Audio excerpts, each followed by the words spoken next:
जय हिंद, जय भारत। और आप देख रहे हैं मेरे साथ सीसीएन न्यूज 24 चैनल। मैं हूं आपके साथ दिनेश गर्ग जैन, वही कड़वे सवालों वाला। आपको बता दूं दर्शकों, इस समय मैं मौजूद हूं अभी, हालांकि दिल्ली के अंदर, भारत की राजधानी दिल्ली में मौजूद हूं, त्रिनगर के अंदर। और मामला है सोनीपत के जमालपुर का। मामला बड़ा अजीबोगरीब है और फिल्मी घटना के ऊपर आधारित है। शायद अपनी लाइफ में आपने भी ऐसा मामला नहीं देखा होगा जो मामले को लेकर के आज मैं त्रिनगर में पहुंचा हूं। मामला है, एक व्यक्ति हैं जो कि हरियाणा से बिलोंग करते हैं, सोनीपत जिले से, जमालपुर से, जो कि विदेश गए थे अपने कारोबार को लेकर के। और पीछे से उनकी धर्मपत्नी ने और उनके बच्चों ने मिलकर के इस तरह की साजिश रची है कि उनको मृत घोषित कर दिया है। और मृत घोषित करके उनकी विधवा पेंशन ली जा रही है। और उसको लेकर के जब उनको पता लगता है तो कहीं जब वो अपने सोनीपत पहुंचते हैं तो काफी रोष प्रकट करते हैं। उनके साथ हाथापाई का मामला भी होता है। हालांकि मामला कोर्ट में गया है, थाने में गया है, लेकिन सुनवाई कुछ भी नहीं हो रही है। उसको लेकर के उन्होंने अपनी गुहार लगाई ताकि आम जनता तक उनकी ये बात पहुंच सके, इसलिए उन्होंने हमारे को याद किया है। एक बार मैं आपको रूबरू करवाऊंगा उस शख्स से जिसको मृत घोषित कर दिया, हालांकि वो जीवित हैं। और उनका ये डेथ, मतलब विधवा का जो पेंशन आ रही है, वो विधवा सर्टिफिकेट भी मैं आपको दिखा दूं कैमरे के माध्यम से। आप साफ देख सकते हैं कि यहाँ पर इनके नाम से, विजय कुमार जी के नाम से, इन्होंने यहाँ पर बता दिया कि मेरे हस्बैंड जो हैं वो, उनका स्वर्गवास हो गया है और उनकी पेंशन जो है वो लगातार ले रही हैं। तो एक बार आओ भाई साहब, मैं आपसे बात करूंगा इस बारे में। एक बार ध्यान से देखें, ये हैं विजय कुमार जी जो कि सोनीपत जिले के हैं, जमालपुर से। हालांकि ये जिंदा हैं अभी। यहां पर देखो कितनी बड़ी घटना है, ये यहां पर जिंदा हैं और कागजों में ये मरे हुए दिखाए जा रहे हैं। ये वाकई सरकार की भी सबसे बड़ी लापरवाही है कि सरकार अपनी आंखें क्यों खोल करके काम नहीं करती है। हालांकि किसी को डेथ सर्टिफिकेट बनवाना हो तो इतनी आसानी से नहीं बनेगा, किसी ने बर्थ सर्टिफिकेट बनवाना है तो आसानी से नहीं बनेगा। लेकिन आठवां अजूबा हमारे हिंदुस्तान का देखिए यहां पर कि आदमी जिंदा है लेकिन कागजों में उसको मरा हुआ दिखा रहे हैं। क्या नाम है आपका? जी, मेरा नाम विजय कुमार। विजय जी, एक बार पूरी बात बताएं, हिंदुस्तान की जनता आपको देख रही है, क्या बताएंगे? जनाब, मैं एक गरीब फैमिली से हूँ जी। और स्टैंड होने के लिए मैंने बहुत कुछ काम किया, अपने बच्चों को पालने के लिए, अपने घर वालों को पालने के लिए जी। लेकिन अब घर में ही मेरे दुश्मन बन गए। एक तो मकान की वजह से, और एक मैं पैसा देता रहा, और एक ये उनको लालच या क्या उन्होंने किया। लड़का मेरा जो है क्रिमिनल है, और क्रिमिनल होने की वजह से जुआ खेलता है, सट्टे लगाता है, करोड़ों का कर्जा कर लिया, मेरा मकान बेच दिया। जब मकान के बारे में मैंने पता किया तो पता लगा कि तू तो मरा हुआ है। मकान उन खरीदने वालों ने बताया मुझे, तू मरा हुआ है। तो तेरा तो क्या नाम, उन्होंने बताया वो तो आदमी मर चुका है।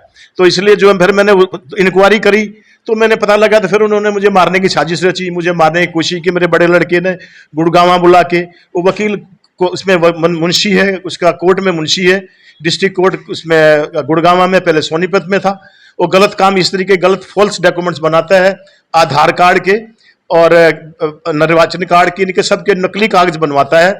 और यही काम वो अभी गुड़गांव में भी कर रहा है। इसने एक ऑफिस भी खोला था और यही उसका ये अंजाम है कि उसके बाद उसने हजारों आदमियों के कैसे चीज बनाए हैं और इसी सबूत खत्म करने के लिए मुझे मारना चाहता है। तो ये मर जाएगा तो सबूत खत्म हो जाएगा। दूसरा क्या है कि मेरे पास 3-4 करोड़ का कोई उन्होंने एक ट्रैवल वो देख लिया मेरा, जो मेरा सिर्फ ट्रैवल में ही काम आता है, किसी काम का नहीं है। लेकिन उनको उसमें भी देखा कि 4 करोड़ 5 करोड़ ये भी मिल जाएगा और घर भी मिल जाएंगे और सबूत भी दब जाएंगे। इसी वजह से इन लोगों ने मुझे मारने की साजिश की। और उसका स्वरूप सबूत ये आप लोगों के सामने है कि मैं जिंदा हूं और इन लोगों ने इसको क्या नाम है मृत घोषित करके पेंशन तक ले रखी है। और अभी भी डरे हुए नहीं, अगले अभी भी मुझे ढूंढ रहे हैं। मैं किसी के दोस्तों की शरण में आके बैठा हुआ हूं, उन्होंने जिम्मेवारी ली, मेरे दोस्तों ने भी, हम तेरे को बचाएंगे। मैं छुपता फिर रहा हूं अपने आप को बचाने के लिए, क्योंकि मेरे लड़के कहां से मुझे गुंडे भेजते हैं, क्योंकि खुद गुंडे काम करता है। लड़के उसका क्रिमिनल है, एक लाख रुपए माफिया को वो देता है, 1 लाख रुपया माफिया को डेली का रिश्वत दी है उसने अपने आप को यूज करने के लिए। तो ये मैं इसलिए सब भाइयों से प्रार्थना करता हूं कि मेरी मदद करें। मैंने एक मकान खरीदा था जो सवेरे 6 बजे उठ के मैं लोगों की गाड़ियां धोने जाता था सऊदी में। मैंने उससे मकान खरीदा, आज मेरे से मकान भी छीन लिया। मेरे पास रहने के 1 इंच भी जगह नहीं है पूरे हिंदुस्तान में, पूरी दुनिया में, ना ही कोई मेरे पास प्रॉपर्टी है। तो सीनियर सिटीजन के साथ में मुझे हमेशा भरोसा मिलता रहा, गवर्नमेंट से सीनियर सिटीजन की मदद करेंगे। यही सीनियर सिटीजन की मदद है, तो ये मदद नहीं है। इससे अच्छा था सीनियर सिटीजन को शूट कर दो, मार दो। विजय जी, मैं एक चीज जानना चाहूंगा। अभी जैसे आपने बताया था कि आप सऊदी चले गए थे, उसके पीछे आपने बताया था कि आपकी जो प्रॉपर्टी थी, आपने बताया अपने पिताजी के नाम की थी, जी हाँ। उसको हड़पने वाला क्या मामला था जो कि गुड़गांव में आपके साथ हुआ, वो बताएं एक बार। उसके हड़पने वाला यही मामला था कि इन्होंने वो मकान किसी को सेल कर दिया, उसकी रजिस्ट्री कराने लगे तो मकान मेरे फादर के नाम से था, तो इन्होंने बोला तुम मुझे हमें लिख के दे दे। मैं बोला मैं लिख के क्यों दे दूं मकान को, मैंने मकान लिखने से मना कर दिया। इसी बात में मेरे लड़का रोष में आके मुझे गाली गलौच किया, और मेरे उसने जब देखा मुझे फिर प्यार से बोला तू खाना खा ले। मैंने कुछ मिलाते हुए देख लिया बियर के अंदर, मैंने मना कर दिया, मैंने खाना खाऊंगा ना बियर पीऊंगा, आज बृहस्पतिवार को मैं कुछ नहीं खाता हूं। तो फिर उसने जब देखा ये नहीं काबू मारा, उसने मारपीट करने की कोशिश की, तभी मेरी सिस्टर आ गई वहां पे, मेरी छोटी बहन आ गई दया, उसने आके मुझे कहता यहाँ से निकल जाए, ये तेरे को मारने की साजिश कर रहे हैं। मुझे आज पता लगा था, तब मैं तेरे को बचाने के लिए आई हूँ। तो हम दोनों बहन भाई वहां से भाग गए। भाग के आगे जब मेरा 2.5 लाख का सामान भी उसके पास था, वही देने के लिए बुलाया उसने, और उसकी कंप्लेंट 2.5 लाख के सामान की मैं गुड़गांव पुलिस स्टेशन में कंप्लेंट भी कर चुका हूं। लेकिन गुड़गांव पुलिस स्टेशन वालों ने भी उसकी मदद करी है, मेरी मदद नहीं की है। मेरी को तो उन्होंने ये कहा उल्टा तेरे को ही बंद करेंगे हम, है ना, क्योंकि उस जो वकील का जो मुंशी होता है, वकीलों से ज्यादा उसके ताल्लुकात होते हैं, और अपने ताल्लुकात यूज करके जो काम कंप्लेंट करता हूं मेरे से पहले उसके आदमी वहां पहुंच जाते हैं। इसी वजह से मुझे सारी प्रॉब्लम हो रही है। अगर यहाँ पे मैं आपको दिखाऊं, सबसे पहले मैंने आपको दिखाया कि ये व्यक्ति जीवित हैं, विजय कुमार जी, और इनका विधवा का मतलब इनकी वाइफ ने इनको मृत घोषित करके विधवा पेंशन के लिए सर्टिफिकेट बना लिया, पहला। दूसरा, अभी जैसे कि इन्होंने यहाँ पर अपना बताया कि मैंने यहाँ पर गुड़गांव के अंदर 2.5 लाख रुपए वाला जो मामला दर्ज करवाया था, वो भी यहाँ पर दिखाएंगे। एक बार मैं आपको दिखाऊंगा जो 2.5 लाख रुपए के मामले की बात थी, वो भी इन्होंने यहाँ पर डीजीपी को, हरियाणा पुलिस को यहाँ पर दी हुई है कि 2.5 लाख रुपए का जो मामला है उसको लेकर भी अभी उचित कार्रवाई यहाँ पर बता रहे हैं कि नहीं की जा रही है। हालांकि इन्होंने ये पोस्टे करवाया है और पोस्ट से इनके पास रिसीविंग भी है। रिसीविंग है ना आपके पास? जी हाँ, मेरे पास एक बार वो दिखाएं मेरे को। तो मेरे मोबाइल में है सर। हाँ दिखा दो मैडम, मोबाइल आपको फोटो कॉपी भेज दूंगा। ये रहा मैडम मोबाइल। और इसने मुझे धमकी मेरे पोस्ट किया, मेरा मोबाइल यही है ना, मेरा मोबाइल नहीं वो है, नहीं मेरा वो है। नहीं जी वो है, अच्छा ये, क्योंकि इन्होंने जो है डाक से, इंडियन पोस्ट से इसको करा है, तो ये रिसीविंग है इसकी, और उस रिसीविंग के आधार पे कहीं ना कहीं अगर थाने में डीजीपी तक वो चीज पहुंची है, और उसके बाद क्या कार्रवाई हुई है, क्या उचित कार्रवाई हुई है, वो भी मैं आपको अभी बताऊंगा। एक बार वो रसीद मैं आपको दिखाना चाहूंगा, क्योंकि उसके आधार पर पता लगेगा कि वो लेटर भी वहां तक पहुंचा था या नहीं पहुंचा था। हालांकि इन्होंने मुझे बताया है कि जो ये लेटर है हमने पोस्ट किया है, बाई पोस्ट डाला है, और उससे डाला है मैंने जी, आरएम से डाला है, और वो मेरे दूसरे घर में जो है ना उसकी रखी हुई है, मैं आपको टाइम पे दे दूंगा, लाके रसीद दे दूंगा। इसमें नहीं है, इसमें वो चीजें हैं जो मेरे लड़कों ने मुझे फंसाने के लिए, जो उन्होंने मुझे मैसेज किए, तेरे पर हम केस बनवा देंगे, तेरे पर ये कर देंगे, इसमें मेरे फोन में सारे मैसेज है। देखो, जब एक सीधा उदाहरण, जब कहते हैं औलाद वाकई जो है अगर कामयाब ना हो, औलाद अगर समझदार ना हो, तो बाप कितना भी कमा ले वो उसको भी खत्म कर देगा। और अगर औलाद समझदार है, औलाद पढ़ी लिखी है, तो अगर पिता ने नहीं भी कमाया तो भी उसकी इज्जत को और उसके पैसे को बढ़ा देगा। तो कुछ ऐसा ही मामला यहां पर आ रहा है कि देखो यहां पर औलाद इतनी निकम्मी निकल चुकी है कि इनको मृत घोषित करके, मतलब इनकी वाइफ जो है वो इनकी विधवा पेंशन खा रही है, बच्चे इनको मारने को दौड़ रहे हैं। हालांकि मैं एड्रेस नहीं बताऊंगा क्योंकि इस समय भी चोरी छुपे यहां पे रह रहे हैं, ताकि किसी तरह से ये बच सकें। इनके ऊपर अभी भी जानलेवा हमला करने का इनको हमेशा डर बना रहता है, जैसा कि इन्होंने बताया है, और कब नहीं पता कब क्या इनके साथ हो जाए, इसलिए अभी तक इन्होंने अपना ये राज भी किसी को नहीं बता रहे हैं कि मैं कहां रह रहा हूं। ठीक कह रहा हूं, गलत? जी हाँ, जी हाँ, यही बात है। मैं जो अब अपने आप को बचाने के लिए मैं अपना एड्रेस किसी को नहीं बता रहा, ना अपने रिश्तेदार को बता रहा। ऐसा ना हो कि मेरे रिश्तेदार को दबाव दे के और गलत आदमी को भेज दे। मैं अपने दोस्त सोनीपत में के पास जाकर रहने लगा था, ये अभी करीबन 3-4 महीने पहले। मेरी लड़की को मालूम पड़ा कि मैं वहां पे गया हूं, तो उसने वहां पे 3 गुंडे मोटरसाइकिल लेके भेजे। उन्होंने उनको धमकी दे के आए कि भाई अब के बार आए तो हमें बताना, हमने उससे कुछ काम है। तो दबे लफ्जों में उन्होंने वहां पे अपना बोल के गए हैं वहां पे, भाई क्या नाम है, हमें उससे बहुत जरूरी काम है, जबकि उनको मैं नहीं जानता हूं। बाद में मुझे मालूम पड़ा कि वो तीनों लड़के मेरी बड़ी लड़की ने भेजे हुए हैं, और बड़ी लड़की को मैंने सभी को ये लड़का जो अपना सुनील कुमार है, ये 10वीं तक पढ़ा, उसके बाद नहीं पढ़ा, सारा खर्चा इसका मैंने दिया। मेरा छोटा लड़के ने क्या नाम है वो किया, बीटेक किया फूड एंड टेक्नोलॉजी में, उसका सारा खर्चा मैंने दिया, प्लस 3-4 लाख रुपए और भी मैंने दिए उसको चलो कहीं स्टैंड हो जाएगा। जर्मनी भेजने के लिए मैंने उसके लिए भी 1-1.5 लाख रुपए खर्च किया, ताकि उसके डॉक्यूमेंट्स ठीक नहीं थे तो नहीं जा पाया। लड़कियों को मैंने एमए करवाई, दो लड़कियों को एमए करवाई, बीएड करवाया। एक गवर्नमेंट में नौकरी लग रही है मेरी लड़की, जिसके 10 लाख रुपए मेरे से लिए उस लड़की ने कि मैंने रिश्वत देनी है 10 लाख के टीचर लगने के लिए। तो मैंने 10 लाख रुपए भी दिए उनको।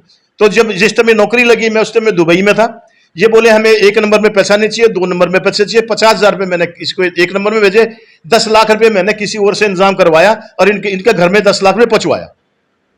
मेरी घरवाली ने 10 लाख रिसीव करे, मेरी घरवाली ने और मेरी लड़की आशा रानी ने रिसीव किए। और उन्होंने वो बोला भी हमने 10 लाख रुपए हमने एजुकेशन में दे दिए हैं रिश्वत के, ताकि हमें नौकरी मिल जाए। अब वो राइट स्कूल में टीचर है और साजिश में वो शामिल है, क्योंकि वो ये बड़ा छोटा लड़का और वो ज्यादा पढ़े लिखे हैं। ये सारी लोगों को धमकाना और लोगों के पास गलत लोगों को भेजना, ये सारी मेरी लड़की और मेरा छोटा लड़का कर रहे हैं। कोई ज्यादा बोलता है कि हमारे से ज्यादा समझदार कोई नहीं है।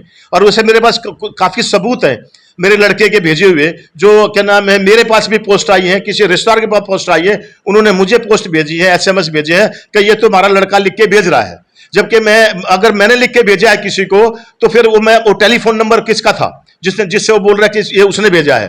तो मैं ये इंक्वायरी चाहता हूं कि भाई वो जिस पोस्ट लिखवा के भेज रहा है, लिख के भेज रहा है, वो किसके नंबर से आई है और क्यों आई। साइबर क्राइम हो रहा है और लेकिन क्या नाम है, मेरी बात सुनाई क्यों नहीं दी जा रही।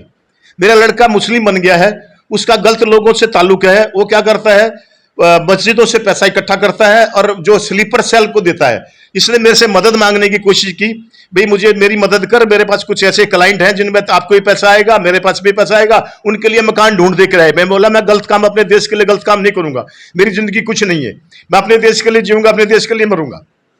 मैं तेरे काम में साझेदार नहीं बनूंगा, तेरे काम में इकट्ठा नहीं होऊंगा। लेकिन इसी जलन के मारे मेरा लड़का अब मुझे फंसाना चाहता है या मरवाना चाहता है, ताकि सारे सबूत हम खत्म कर दें। वो स्लीपर सेल है, वो उग्रवादियों का, मुस्लिमों का स्लीपर सेल है और उसके ताल्लुकात दूर तक है। उसके भी मेरे पास प्रूफ है, वो भी मैं कोर्ट में दिखाने के लिए तैयार हूं। अभी भी हैं आपके पास? हाँ, लेकिन उसमें सब इसमें है, एक इजिप्ट में है।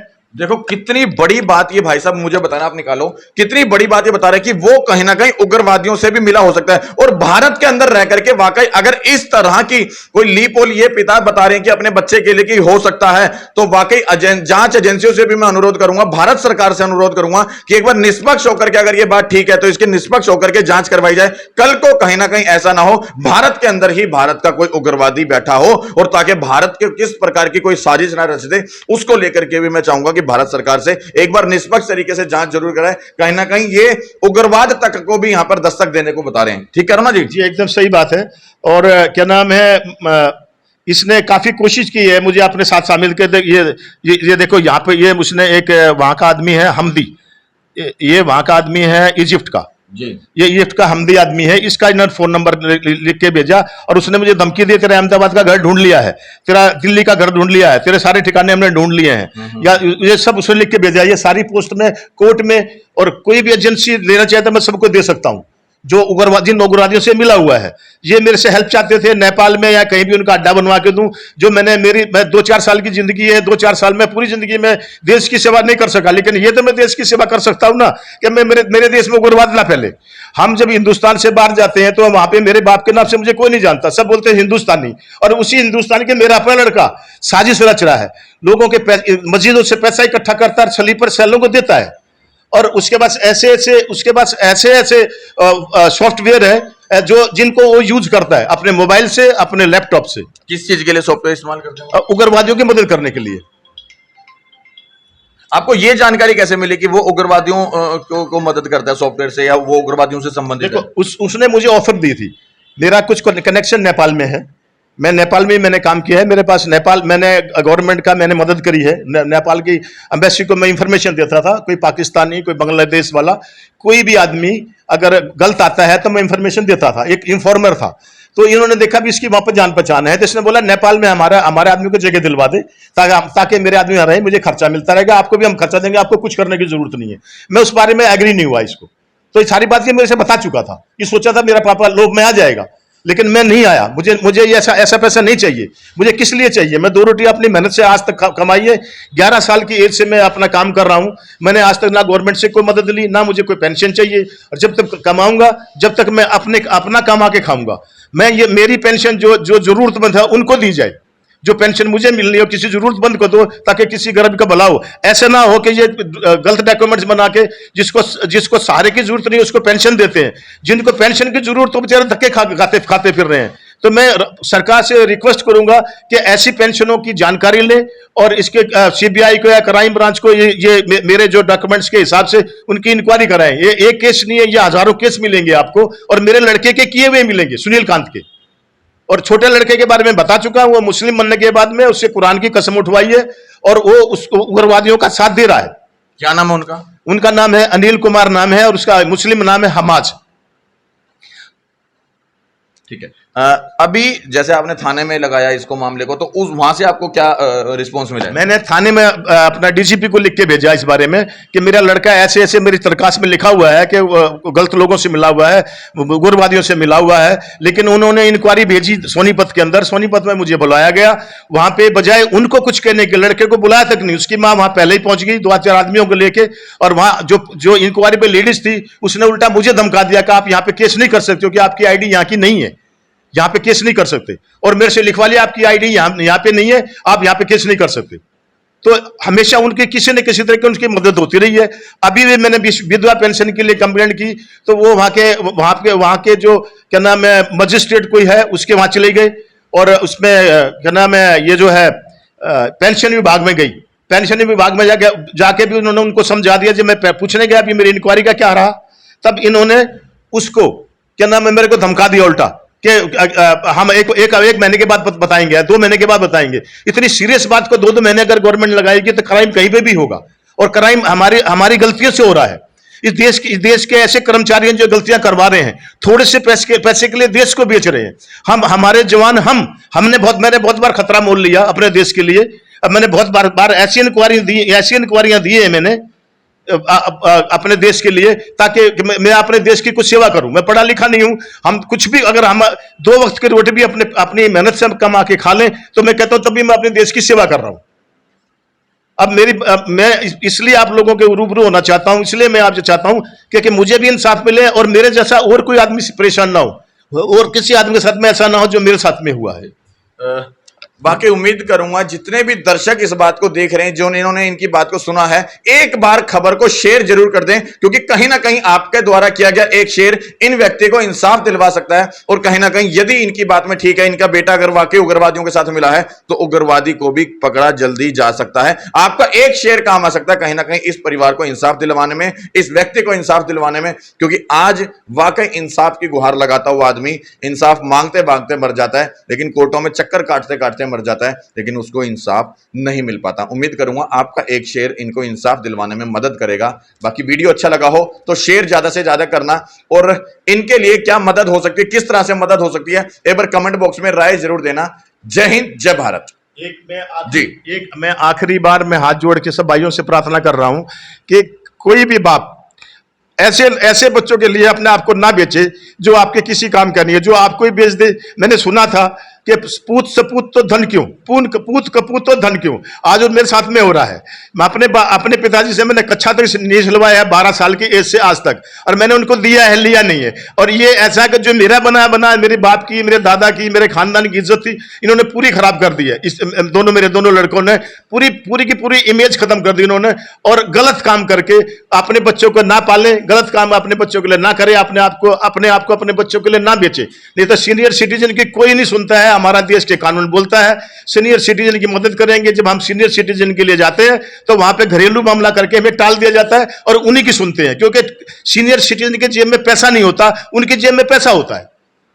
इसलिए मैं आपसे रिक्वेस्ट है कि आप इसको क्या नाम मेरी मदद करें। बस मैं आपसे यही कहूंगा, मेरी मदद करें, और इस मेरी मदद से आप पूरे देश की मदद करेंगे। इसमें कई ऐसे गलत सबूत है, ऐसे गलत काम है जो देश के हित में भी जरूरी है। मेरे लिए मत सोचो, मेरे देश के लिए तो सोच लो। अगर मैं कहीं भी गलत हूं तो मैं जनता के सामने, जनता के दरबार में आने के लिए तैयार हूं, जहां पे मैं जो मुझे सजा देने चाहे पब्लिक मुझे सजा दे सकती है। अगर मैं सबूत गलत दूं या गलत बात करूं या गलत काम करूं या गलत बयानी करूंगा, मैं वही आप लोगों को बताया जो रियल में है। जय हिंद, जय भारत।